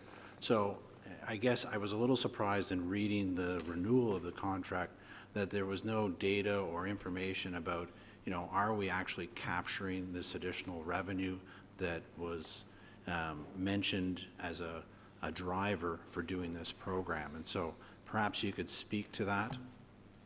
Mr. Simonauskas? Certainly through you, Madam Chair. So those recovery forecasts are still valid. If you recall from that initial report, we were estimating based on a group of, I believe, 20 meters or so we pulled out and had tested. We identified that we were losing on average about 6.9 or 7% accuracy in the meters. So in forecasting that recovery, we're anticipating that the new meters would result in at least a 6% or 7% recovery in revenue, or at least recovery in measured water. Just looking at on a per meter basis, you're looking at just under 7 years recovery of the cost of meter, with another 13 plus years for net recovery. So when you do add up the expected savings, they do fit into that forecast. To actually verify the savings, we could do continued meter accuracy tests, but I don't see any value in that, recognizing that our inventory is well beyond 20 years already. So the risk of continued water loss is higher as those meters age. So it's more of a theoretical calculation than actual calculation, and the actual impact to our base revenue is, you know, assuming all meters are replaced, you're looking at about an $800,000 recovery in revenue overall for the town. But that's, again, an assumption. It's all based on what we see the current aged meters are registering as. Thank you. Although I don't really think I'm following very well. At the end of the day, in the current report, it says we've successfully replaced 3,000 meters. What I want to understand is are we actually getting some of that revenue that was promised? And I don't mind if you want to take that back under advisement and bring that information forward to us next week. But, you know, again, we get presented initiatives, be it this one or street lighting or any of the other ones, and in the reports it talks about a cost-benefit analysis as a driver. Hey, let's do this because in the long run it's going to save us money, it's going to generate us money, however you want to look at it. And so at some point, I think that information needs to be validated and say, yes, this program is saving the money, generating extra, whatever that initial report said, to verify that it was a good thing to do and it was the right thing to do. And so I think what I'm asking is 2 years later, I want to see some of that information. And so I'd ask that you provide that based on that 2014 report and the cost-benefit analysis in there. I'd like to see some data to show that this water meter replacement program is providing that revenue benefit that was initially spoken upon in 2014. So that's my first request. My second point, I want to understand why the cost of the meters has increased so much. So within the report, it talks about the fact that under financial implications, that for the same number of meters in 2017, it's essentially $335 per meter, but in 2 years it rises to $442. So, essentially a 33% increase in the cost of the actual meter. Is there a specific reason why there's such a significant jump in the meter costs over the 2 years? Mrs. Smethis? Through you, Madam Chair, the cost difference between the current contract and the first year of this proposed contract is primarily based on the exchange rate for the US dollar. That's one of the major drivers, as well as just the cost of the meters escalating. I don't have any other information other than requesting that the contractor, the vendor, provide us with their pricing that they can stand behind, and that's the quotes that we've received. Sorry, just to be clear, I'm reading from the current report that says the cost per meter is $335 in 2017, $378 in 2018, and $442 in 2019. So the current report reflects a 33% increase on the meters over a short period of time. And I'm assuming they're the exact same meters, so I want to know why the price is rising so dramatically in a short period of time for the same piece of equipment. So I don't know if you can shed any more light on that or not. Other than requesting the costing from our vendor, this is the prices they've submitted to us. We've tested their pricing as best we can, and this is the cost that they've been willing to commit to. I guess alternately, we can only award the first year or the 2017 contract and retest the price for 18 if that's an option. However, this is the best pricing I'm able to secure based on the information that they provided to us. Madam Chair, just to follow, is it possible for you to follow up with the vendor and find out why the meter cost is rising so significantly year over year? I can ask for some more detail on that for sure. Thank you. So, I mean, based on prior reports and the current reports, I can't support the motion in front of me until I have a comfort level that the program that we've engaged in is actually providing some of the benefit that we initially believed and some understanding of why the meter cost is rising so dramatically in a short period of time. Thank you, Councillor Thompson. Councillor Abel and then Councillor Marcus. And I'm on the same page as Councillor Thompson. I'm not satisfied with the answer. I would retender it. It just doesn't make sense to me. New technology goes down in price. Just use your cell phones as an example. They're more tech savvy and they go down in price. So if they're being installed by Canadians, if they're being installed by a company here, through you, Madam Chair? Mr. Vasquez? Through you, Madam Chair, they are being installed by local installers, but they are a U.S. product. So there is the exchange rate that they're dealing with, as well as whatever drivers are causing cost increases within the U.S. market. Could you tell me how much of the cost of, say, in 2017, $335, how much of that is labor? I don't have the cost split. I know it's a small amount because I do know the actual meter costs are fairly high because we also buy meters that we have on stock that we then give to our developers for new installations. So the labor for installation is a very small component of that cost. These are all for new homes, Mr. Simonauskas? Through you, Madam Chair, are these all for new homes? This contract is for replacing existing old meters. We also buy the meter, just the cost for the meter, and then supply that to our developers for the installation in our new homes. So I would wager it costs less to install in a new home than it does in an existing home. We don't pay for the installation in new homes through, Madam Chair. The installation in a new home is done by the developer. We just charge them the cost plus an administration fee of about 13% to sell them the meter. So what does that cost to the developer? That would be the cost of the meter, correct? That's their cost. We don't get involved in what they pay their plumbers to install the meter. Cost of the meter, Mr. Simonauskas, to the new developers? Yes? You're selling them a new meter? Correct. With a small administration charge, so the cost of the meter you would know because you're selling it. I don't have that cost handy. I can find that out and bring it to you. I would be willing to go for 1 year if we're committed, and I think it's just common sense to me that price would, if not stay the same, would go down. I can't believe that our dollar's going to nosedive down to 50 cents, and that reflects that cost based on the dollar, if all other things are equal. Just my comments. Thanks, Councillor Abel. Thank you. Councillor Marcus and then Councillor Kim. Thank you, Madam Chair. Yeah, I kind of have some concerns after hearing some of the comments. Yeah, you know what, if we've installed 3,000 of them already, I'd like to see the benefit and the revenue that's come from that, definitely.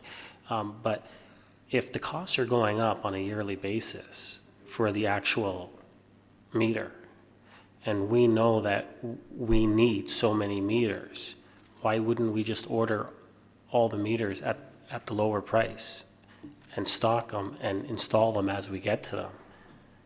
I mean, that right there, I think, would save us quite a bit of money, because we wouldn't be paying the $400 and something in that third year. If we buy all of them at the $300 and something, I think we would save quite a bit of money. I mean, that just in essence is smart business practices, I think. You know, we know how many we need. But also the single sourcing, why are we single sourcing this? Why don't we put it out and maybe we can get a better price from someone else? You know, through you to Mr. Simonovskis. Mr. Simonovskis? Certainly through you, Madam Chair. So there's a few questions there, and I'll try to capture them. If I miss one, please let me know. So with regards to the program, the initial program that we brought forward in 2014 was based on a shift from, the best way to describe it is in 1990, when the initial meters were installed, they were all installed as a single project over probably a year or maybe a year and a half period. Then we proceeded to allow those meters to age without any foresight as to when or how to replace them, to the point that we are in a crisis situation with the existing meters. The risk of allowing those meters to age is that they lose their accuracy in favor of the resident, resulting in lost revenue to the town. When we brought the report forward in 2019, we looked at a couple of models, whether we replace all the meters in one shot, which is a very large investment, which would require some debt financing, or looking at actually changing the meters out in a systematic way so that we actually move into a perpetual meter change-out program, which then balances our renewal program rather than having lumps of thousands of meters having to be changed out in one shot.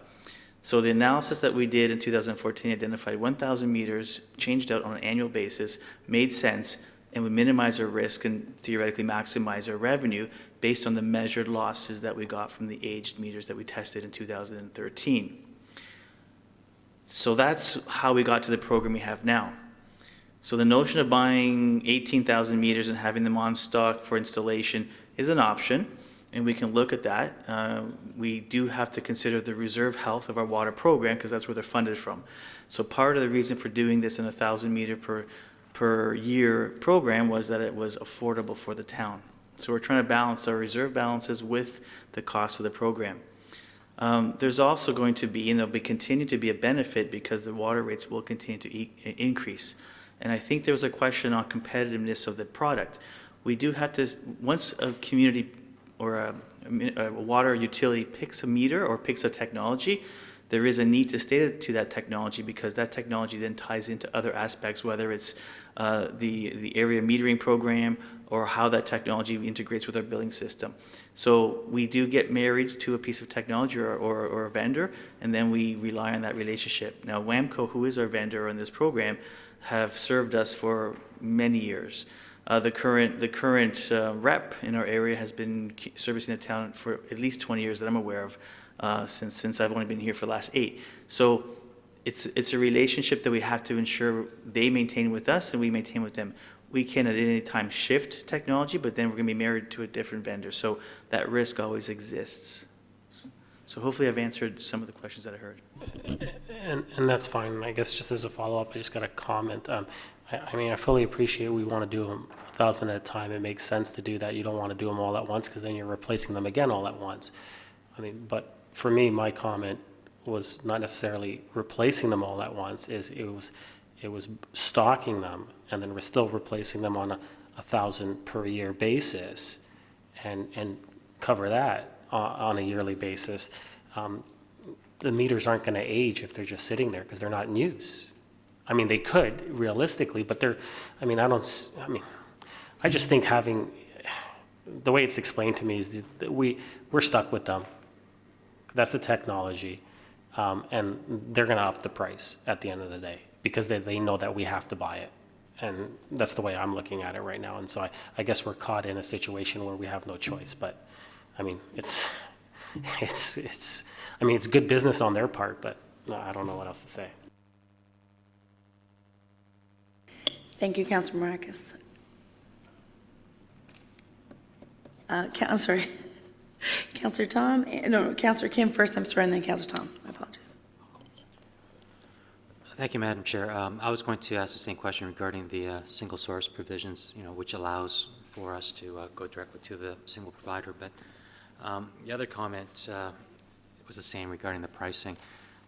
I understand that labor costs, metal costs, and I know since the new president-elect came on, a lot of the metal costs and a lot of the natural resource sector really went up quite a bit, and inflation fears. But even that's the case, and even with our dollar down, I mean, if the dollar is a good chunk of that increase, the 32% increase from the base level of 5.025, our dollar is currently $1.35. That would imply that our dollar would be $1.78 or 56 cents in 2019, which is highly improbable. So I don't think the FX is a valid, at least not a complete valid rationale for the huge spike in the costs over the next 2 years.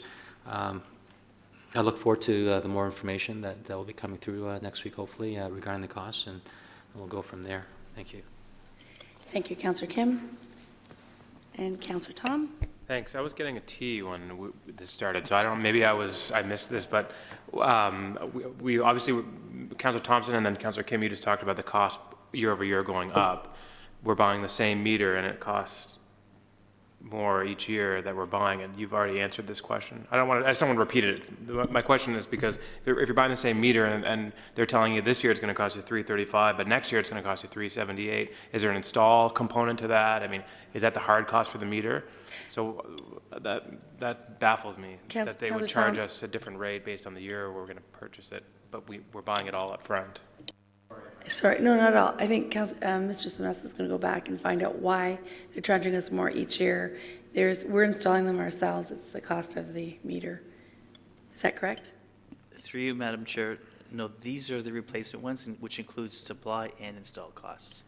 So then it's probably the install cost that's going up then, as opposed to the hard cost of the actual meter. Because that makes no sense. I mean, if we have 3,000 meters going in over the next 3 years and the cost per meter is going to be different, why wouldn't we just buy 3,000 meters in year one and then have them installed over the next 3 years? So this is the conversation that happened while you were Okay, getting tea. sorry, and I apologize. But if I may, through you, Madam Chair, I think the best suggestion at this point in time is we just approve the 2017 costs. Now, again, they're hedging their bet, and this happens with a lot of contracts where the pricing for the year 2, 3, 4, or 5 that go out do increase. So the vendor is clearly hedging his risk. And for us to mitigate our risk, I mean, we can just award the 2017 and then get new pricing at the end of 2017 for 2018. I mean, that's maybe the more prudent way of proceeding with this. Thank you, Mr. Vasquez. Councilor Tom? Yeah, I mean, I'd still like to see the cost breakdown, but Yeah, I suppose that was fine. absolutely. If we can have a report as to why they went anyway, we'd like to know why, right? I understood that we still want to know why the pricing went this direction, and we can talk about approving for 1 year. But before we, Councilor Thompson, I know you spoke for the second time. Actually, yes. Councilor Abel first. What was that? Sorry. Councilor Perry hasn't spoken at all. So would you like to speak? And then we'll go to the second. Thank you, Madam Chair. I'm okay with moving this forward tonight, waiting the answers, and then depending on what the answers are next week, then we can either go forward with just option or just clauses 1, 2, and 4, and leave 3 off the table. I guess it's a good thing that we've overbuilt the Joint Operations Center, because now we'll have a place to store 18,000 water meters. I think the questions that everybody's brought up has been completely valid. So I await the information, and we'll be able to make an informed decision next week. Thank you. Now back to Councilor Abel. Thank you. And I know we're asking you a lot of questions, Mr. Simonauskas, but through you, Madam Chair, these, just so I'm clear, these water meters we're purchasing are for replacement? And in addition, you're also purchasing to supply to developers. So that's a lot of water meters. Now, I worked in manufacturing, and I know if you made a PO and you could, if I could sell or get a PO for 2 years commitment, or a big, large amount of product, they would often say, well, we can't deliver it all at once, but here's how we'll do it. We'll give you 300 every 2 months and make up your 1,800. Does that work? It works for us. I also know that they may be hedging, and Councillor Kim brought up a good point, that there may be risks that they have pricing-wise. It may be the metals, precious metals or something. But that explanation should be provided, and so that we have a better understanding, because we're making a significant purchase order to this company, or are they the only people? I don't understand. That's something that you deal with, Mr. Simonauskas. Are there other manufacturers that are compatible? That's the easy question. That would they all pick up the same reading device when we go around rather to collect the data? If they are, that's great. And so maybe this great relation with WAMCO might be jeopardized. One thing I did want to ask, is there in this technology an alarm or some signal for irregular readings? So we get the odd person that might have a leak, whether it's a valve in their toilet or whatever, a faucet, and they see their bill and it's $4,000. Is there not a mechanism in there that would go, hey, this is irregular? It's an irregular, so when the guy's going around, there's an irregular water loose occurring. Does that exist? Mr. Vasquez? So through you, Madam Chair, there's a couple of valid questions there that I'd like to speak to. Part of this is coming out of the lean work that Mr. Elliott and I did over the summer on the whole meter reading and meter replacement program. And the reason why this report's coming forward recommending 1,500 meter replacement is to accelerate sort of a break-even point where it makes sense to then go with a remote or a sort of a central meter reading antenna. And that will actually provide, and Mr. Elliott can speak to this as well, that will provide his staff with real-time, as well as the residents potentially, with real-time data on what's happening, alarms on whether the water is flowing or not flowing on a sort of on a leak basis, as well as alarms as to the volumes, variance in volumes based on previous billing cycles. So there will be a lot more functionality that we can access because then we're getting near real-time data readings from these devices. So part of our lean effort was to say advance this by 3 years by going to 15, or a year and a half by going to 1,500 meters, so that we could then install that technology and gain some additional benefits sooner. And then that would allow us to do some of those things that you mentioned as far as real-time data collection. Yeah, so that real-time data, I mean, if we imposed a drought restrictions, you would also be able to see that as well, I mean, I imagine. So that is useful, and I think that's good to know. Thank you. Thank you, Councillor Abel. Councillor Thompson. Thank you. I'm still not comfortable doing anything other than receiving the report at this point in time. We spoke, and everybody's sort of echoed some of the comments with regards to the costs and looking for that additional information, but I still want to go back to the 2014 report and the cost benefit. The rationale for moving forward with this program was not just from an efficiency perspective, but also from a revenue perspective. The report in front of us tonight speaks loud and clear about the efficiency, but mentions nothing about the revenue piece. And that was a factor in our decision making, and so I still want to see that information. I want to know that what we're doing is having an impact. And so I'm not prepared to award it for 1 year, 2 years, or 3 years this evening until I get that information. And Mr. Simonauskas has said he can get some of it to us next week, and I'm comfortable with that. And I think there's a responsibility that when we spend millions of dollars, year over year in our capital, and we're in the budget process now, that, if part of the rationale is that it's going to generate some money or save us money, that when the time comes to renew these contracts, that there should be some validation that what we did was the right thing to do. And so for tonight, I'll be voting against, I'll ask for a split, but I'll vote against 2, 3, and 4, and just accept number 1. Thank you, Councillor Thompson. Any other comments? Mayor Daw? Through you, Madam Chair, Mr. Simonovskis, is this time sensitive? Through Madam Chair, not necessarily. I mean, the program could start February, March. It's not critical. Can we just defer this until we get the information back from Yep, Mr. that's fine as well. Simonovskis? And I'll move that. Okay, Councillor Thompson, all in favor for deferral? Motion carries. Thank you. Oh, excuse me, should we have a date to come back? As soon as possible. Tuesday's appreciation. Okay. Okay, thanks. Item number 9. Move forward by, moved by Councillor Perry. Thank you, Madam Chair. I think I last asked this in 2011. When somebody looks at this, I can understand the thought process of the question. Sorry, I'll move this. May I have a start. seconder? Councillor Tom? Jumped ahead of myself there. I can understand somebody wanting to know, we have firefighters, we have people who look at fire code compliance. Why can't some of our staff members be doing this? So through you to Mr. Simonovskis, I guess my question to you, is this something that, to your knowledge, happens in any other municipality where the actual fire department would take on this responsibility? Through you, Madam Chair, no, and the reason being that the fire department staff are focused on fire suppression and responding to emergencies, whereas this contract is more mechanically based, related to the equipment and monitoring the equipment and maintaining the equipment. So it's a different skill set.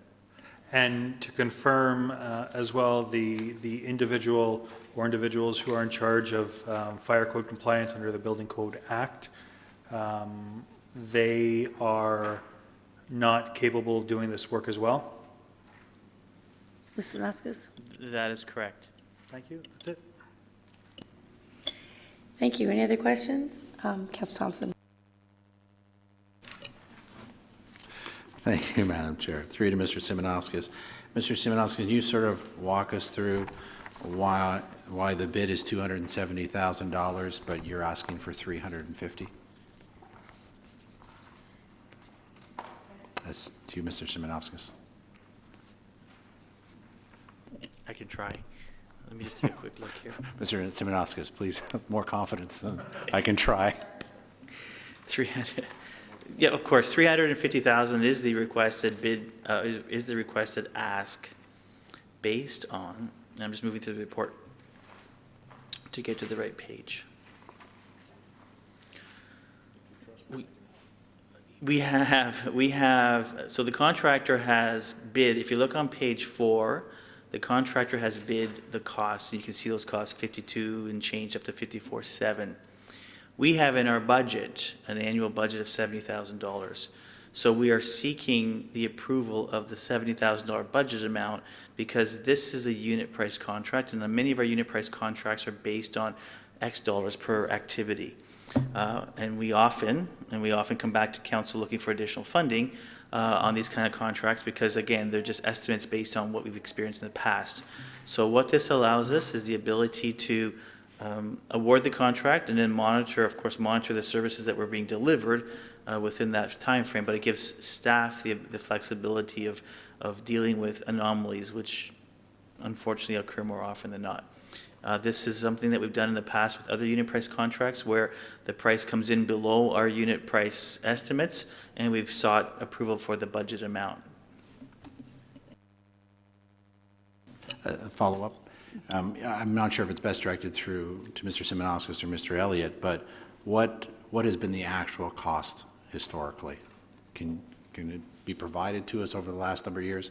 I guess where I'm going, if historically the cost has always been $50,000, I hear you that we've budgeted 70 every year, but if historically it's always been 50, the bid's been 50, then, perhaps we should be looking at that budget figure. Mr. Simonovskis?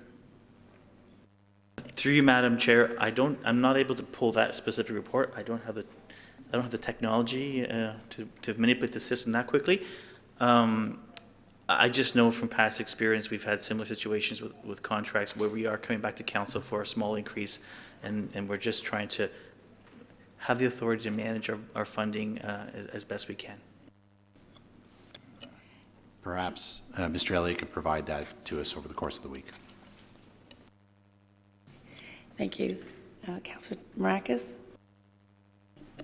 Thank you, Madam Chair. I just have one quick question. Considering this company will be taking care of the alarms and the sprinklers, and I'm just wondering if there is a malfunction or if there is a false alarm due to malfunction, do they cover any costs for Central York Fire Service to show up? Mr. Simonauskas? I can verify that, but I expect not. Their focus is to provide the technical services. If we have a malfunction related to their work, there's going to be a warranty component, but I doubt that there'd be a payment, but I can verify that with the contract. Well, and I would appreciate it. And the only reason I ask is if there is a warranty and if it malfunctioned due to their negligence, then I would assume that they would cover the costs, and that's all I would like to know. Thank you, Councillor Maracus. My apologies. Any other comments? Okay, all in favor? Oh, Councillor Kim, sorry.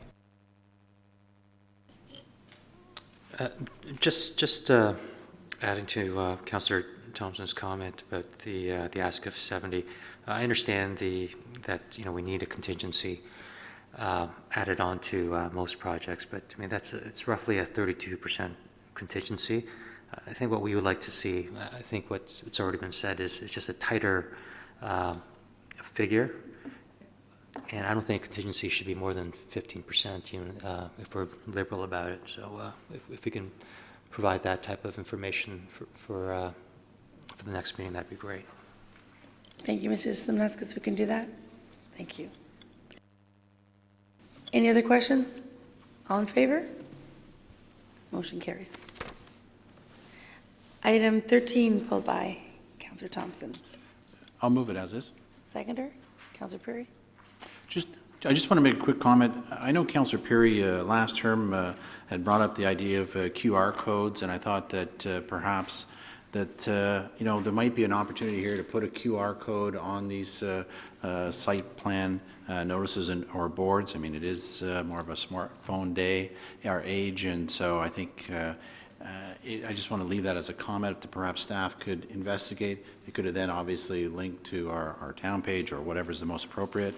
Given our new thoughts on communication strategies, I just thought here's an opportunity for us to continue on with that. So that's my comment.